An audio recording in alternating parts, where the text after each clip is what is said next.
Let's take a look at using Minitab to perform an analysis of means. Let's say I have some data and the data is on plant growth, and I want to determine whether treatments, fertilizer treatments, make a difference in terms of plant growth. I can use analysis of variance to do that, but I'm going to use analysis of means.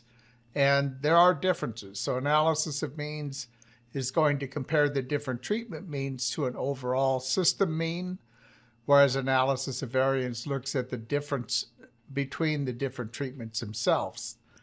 So for analysis of means, I go to the ANOVA menu and down to analysis of means. And the response that I'm interested in is growth. So I'll select that response. And we'll look at, for factors, we'll look at just the treatments. Now, Minitab will let you have two factors to do analysis of means, but in this case, we only have one. That's all we're going to look at. And just to keep things simple, I'll click OK. And here's the resulting chart we get from Minitab. So the overall mean is shown with the green line. It's 14.069, and it's a measure of growth.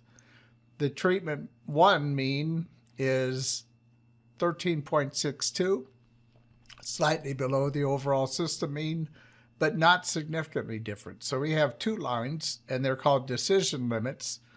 And if the mean is within these decision limits, it's consistent with the overall mean. We see that treatment 2 falls below this, so it's different than the overall mean on the low side. Treatment 3 is different on the high side. And the small jog inwards means that we had slightly more observations for treatment 3 than we did for treatments 1 and 2. So that's all you really need to do to perform this analysis using Minitab.